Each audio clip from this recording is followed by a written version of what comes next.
Buenos días. El día de hoy les tenemos un caso súper interesante. Hay que tener siempre cuidado cuando valoramos casos de cualquier tipo. Pero este es un caso que merece la atención. El paciente llega por dolor de una pierna, llega por su propio pie al gabinete y trae una solicitud que el neurólogo le manda. Se las voy a leer. Dice así. Espérenme un segundo, aquí está.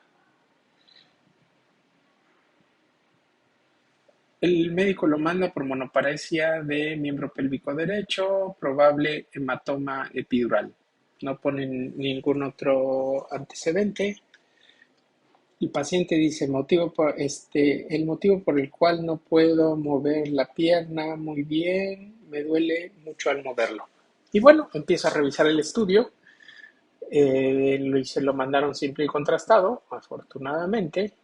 Leve escoliosis del lado derecho, como ustedes, y desde aquí en la sagital empezamos a ver dos cosas importantes. Hay cambios de intensidad a nivel del cono medular y otra cosa que llama la atención es que este paciente, su cono medular llega por debajo de L2 prácticamente a nivel de L3 o por lo menos a nivel, al borde inferior de L2. Entonces tenemos un cono medular bajo, médula anclada, que muy probablemente el paciente desconocía, igual que el médico. Pero me llama la atención, entonces empiezo a ver el resto de las imágenes y corroboramos las imágenes que ya habíamos visto de cambios de intensidad, pero pues vamos a ver el contraste.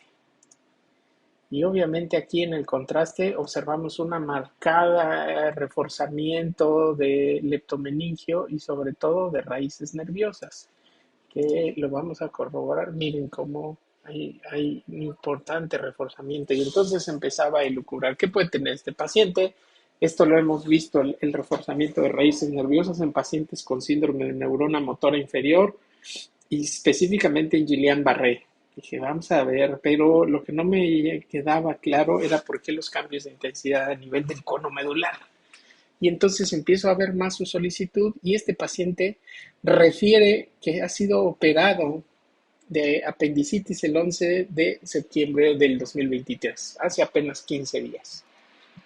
Y entonces se me ocurre preguntarle a la chica que nos ayuda en el gabinete, a la asistente, le digo, oye, pregúntale a este paciente si este paciente tuvo bloqueo en la cirugía y los síntomas empezaron después del bloqueo.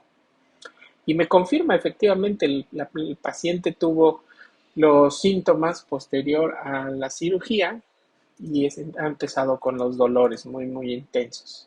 Entonces empezamos a buscar información también de artículos que nos pudieran y efectivamente la imagen no miente. Afortunadamente los técnicos aquí nos hacen una secuencia que es 3D STIR, que es milimétrica y como ustedes se podrán ver, notamos cambios, pero parcialmente porque pues la columna tiene cierta curvatura. Entonces lo que hice fue una reconstrucción curva y ahí es donde vemos perfectamente, lo vamos a convertir en axial porque afortunadamente es 3D y empezamos a ver cómo dentro de la médula hay esos puntos hipointensos que corresponden a hemorragia. Hemorragia intramedular con desplazamiento del acueducto espinal levemente, muy probablemente por un bloqueo traumático. El médico muy probablemente hizo la punción para su bloqueo un poco alto y a nivel de L1 y L2 le produjo hemorragia intramedular, una aracnoiditis que podemos corroborar aquí con el contraste y con el reforzamiento de las raíces nerviosas y los cortes axiales y del cono medular.